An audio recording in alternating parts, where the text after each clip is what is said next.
Chapter 23 of the Lovers Pentacle, Nine of Swords. Driving up to Kissimmee as part of the big family caravan was Kent and his brood, and they were going to all the theme parks, and all the brats were riding with him, and every so often Kent would open his mouth, and his wife Stacy would then feed her husband chips. Kent only drove well as long as his stress eating was kept under control. Sitting in the back with the other children was Malik, and this was the first time in ages that he had gone to Orlando with his little sister Ariel. His father was in the other car behind him, and every time Malik looked back he could see his mother and his father arguing. "Is my dad's pride demon acting up?" asked Ariel, pouting. "More like his rage demon," said Malik. "If they keep arguing like that, they're going to have an accident." Ariel had only agreed to go on the trip with her father if Malik and her mother came along for the ride, and Eva had allowed it since he had allowed to argue with his ex-wife, and he couldn't believe that Rosanna hadn't told him about the mortal peril that his son had faced. And this wasn't the only secret she was keeping, but she was too angry with Ezra's reaction to tell him the rest. "Malik isn't even your son, Ezra," barked Rosanna at a certain point. "I don't have to tell you anything that he doesn't want you to know. I raised him. He's my son. I love him, even if we're not related by blood," countered Ezra. "If you really love Malik, you would talk to him instead of asking Ariel about my son," barked Rosanna.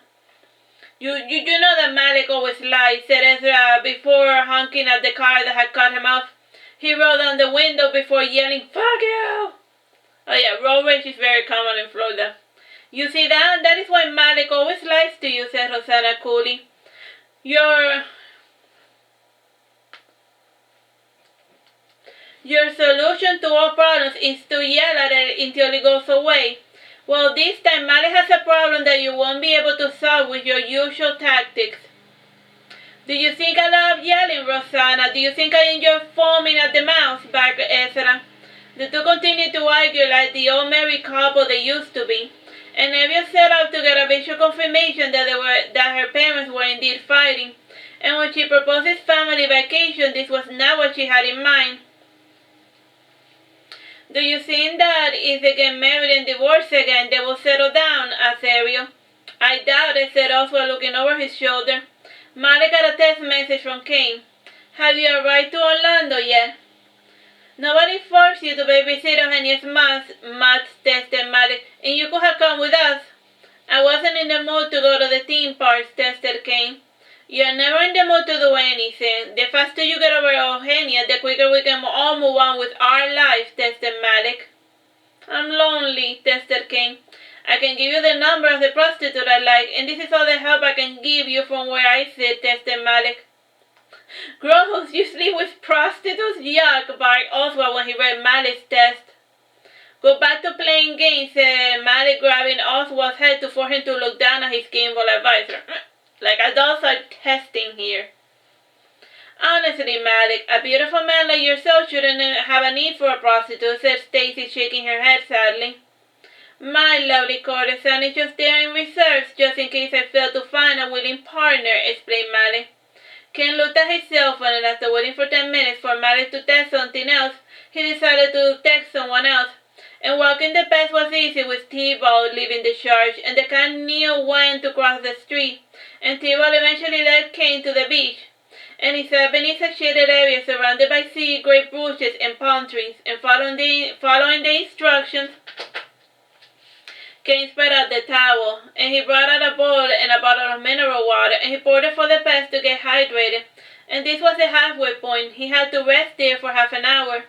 He brought out his gameful advice, and from time to time he would pen Marmalade. And this private beach was so secluded, so peaceful. A bored T-Ball jumped on top of Kain's gameful advice, and with the cat covering the screen, Kain lost to copy X. He sighed with frustration, and T-Ball purred, extremely amused by his prank. Kain looked at the time, and he realized that he had lingered in the restaurant for longer than he should have. He packed up everything, and he awoke the dogs before continuing on his walk. He brought out his cell phone to text someone new, and this time he decided to bother Carina. He texted her, but she didn't answer, and she was currently inside a plane. The plane was supposed to have landed an hour ago, but due to a storm it had circled about. Carina was having Christmas in Cartagena, Colombia, in the Hotel Caribe, and this was the first Christmas she was spending with Bruno, and instead of being happy, she was melancholic. And try as she might, she couldn't start thinking about her first boyfriend, Malik. Just one photo, one blurry photo, one photo was all it took for her to throw away a 3-year relationship. The guy didn't even look like Malik, said Carina under her breath.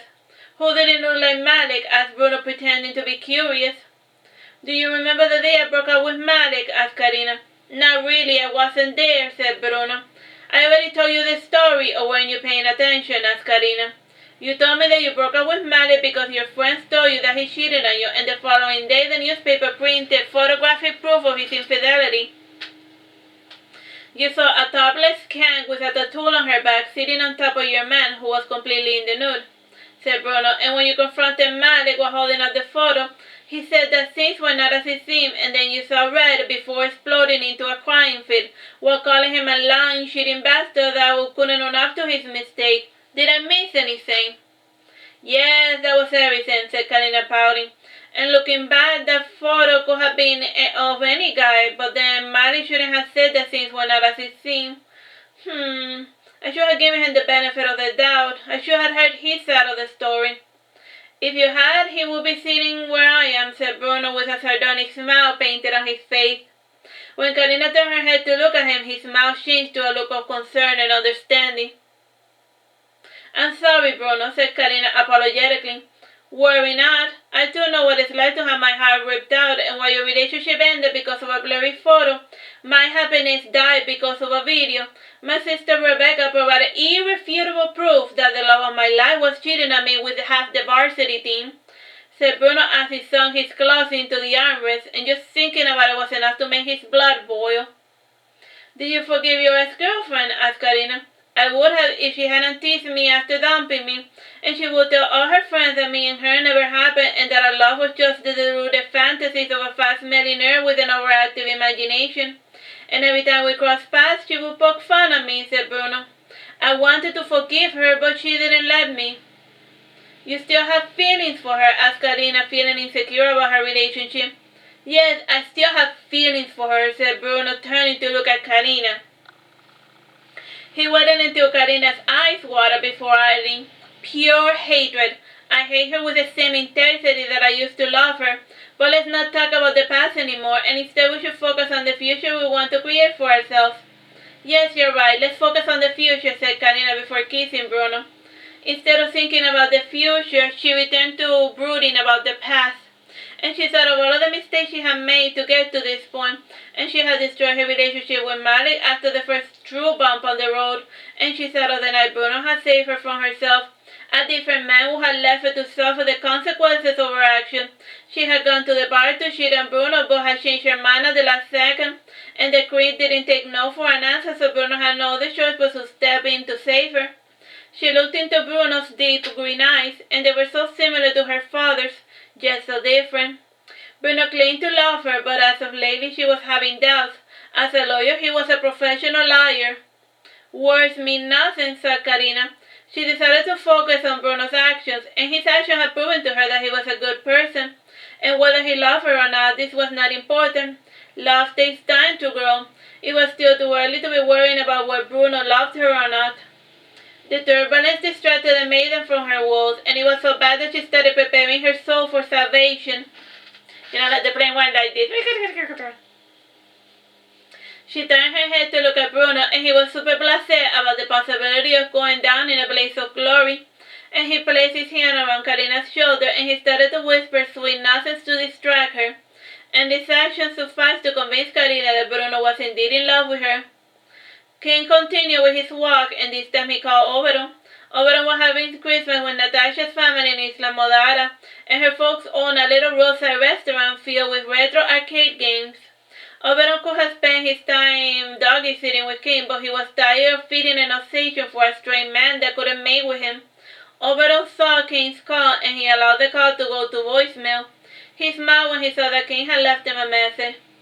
Hi, Oberon, it's me, Kain. I'm still doggy sitting, The cat already scratched me and my left nostril bled so much. And this is all you miss. I hope that you're having fun with Natasha. Bye, said Kain before hanging up the phone. Overton replayed the message a couple of times. He was missing the sound of Kain's voice. Kain returned to the guest house a half hour before noon, and he was in such a hurry to feed the starving beast that he didn't notice that the front door was unlocked. He locked the door as soon as he got inside the house, and he removed his sandy shoes before changing into sandals. He released Tybalt and Marmalade before guiding Misa and Lisa and Coco into the gardens. He fed the chihuahuas first, and he filled Misa's bowl afterwards. Misa was of the habit of eating Lisa and Coco's food. This is why her smaller siblings had to eat first. When he fed them, he went inside the house to feed Marmalade and Tybalt, and he softened Marmalade's food by pouring water over it, and he placed the bowl in front of Marmalade to save her the trouble of walking towards the kitchen. She had found a comfortable rest spot in the furry carpet that faced the gardens. He opened Tybalt's cat food. The sound of the can opening summoned the starving cat to his side, and Tybalt ate his meal while purring with delight. And while the animals ate, Kain opened the refrigerator to make himself a little snack. The refrigerator was packed, and he saw a leg of proscrito. He tried a slice. It was delicious. He ate proscrito with a slice of fresh bread, and he sat on the couch with his snack and his soda. He turned on the television before taking another bite from his sandwich, and Tybalt, losing interest in his meal, went to meow for scraps. He removed a tiny piece of his proscrito. Tybalt smelled it before licking it. And since the cat liked the ham, he took the piece of ham, and he settled down with his meal on the floor to eat it more comfortably. Kain's cell phone began to ring. It was Jeremy calling about his cat. One last thing, Tybalt loves ham, but it's a little too fatty for him, so if you're going to give it to him, treat it as another jackpot treat, said Jeremy. How's your vacation? Asked Kain. Fine, bye, said Jeremy, hanging up. Jeremy was lying down on the sofa, and Siddhanta had lied about getting him a room, and instead Jeremy had a sofa bed, and it was going to be 14 long days in Paris. Jeremy could have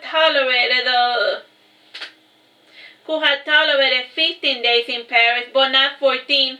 Why did it have to be 14? Whenever the number popped up, it always spelled disaster for him. Siddhanta approached Jeremy to see if he wanted to grab a bite to eat, and Jeremy closed his eyes to pretend to be jet-lagged. Siddhanta left him alone, and Jeremy began to do mental calculations. And with Siddhanta now demanding half the mortgage, it was going to take him longer to save up money to move out, and Tybalt's food and accessory was also a significant drain on his budget. And he guessed that he needed a solid $10,000 in his savings to move. The problem was that he knew nothing about buying a house, and he regretted not being with Siddhanta when the man went through the home buying progress. And there was also the problem that Siddhanta managed Jeremy's bank account. And the thought that he was still a prisoner to a man he hated infuriated Jeremy, and he kicked and punched the couch in an infantile tantrum. And what's the matter, Jeremy? Asked Michael, entering the bedroom. Siddhanta controls all my finances, and he can spend my money on his leisure, and all I can do. And I do not even have the moral authority to complain because he has fed and clothed me for as long as we've been together, said Jeremy, pouting, and he moved in the sofa to rest his head on top of Michael's lap. Michael patted Jeremy's head benevolently, and he added, just because you own him doesn't mean that he owns you. My first wife, God bless her soul, never failed to remind me that I was nothing without her, and she was allowed to cheat as much as she wanted, but if I so much as glanced at another woman, she threatened to return me to the cesspool where she found me.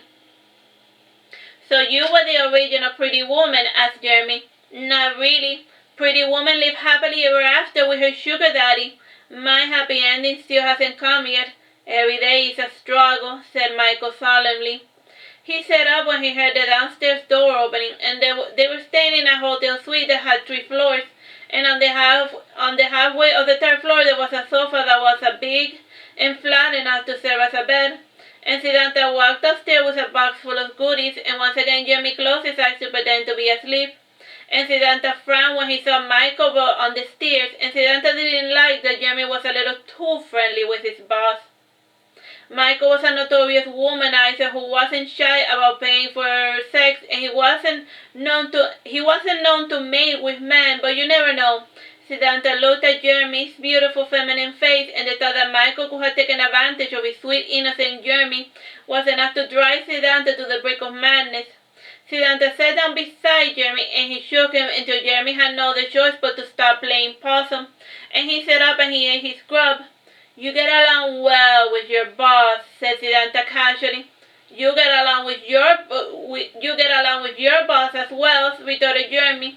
"What do you two talk about so much?" asked Siddhartha. About cats," lied Jeremy, and he added, he loves cats, but he's allergic to them, and even if he found one that he wasn't allergic to, he has too many social responsibilities. He doesn't have time for a pet. "And why does your hair smell like his pungent cologne?" asked Siddhartha, sniffing with suspicion. I sprayed this disgusting pillow with his cologne," said Jeremy, holding out the sofa pillow. "It is the only way I'm able to sleep on top of it." Siddhartha got a good smell of the pillow before grimacing, and he went into the bedroom and he shared with his girlfriend to get a new pillow for Jeremy. Jeremy settled back down to pretend to be asleep. "We are by the pool. You can come down when you're bored or soaking, and tomorrow we're going to the museums. You can come with us or you can continue to soak," said Siddhartha. "I will go to the museum," said Jeremy, "but for the time being, let me rest." Siddhartha departed, and as soon as Siddhartha settled down in the pool with Dorothy, Michael returned to the suite to chat with Jeremy for a little longer. Alright, así nos da chat, God bless.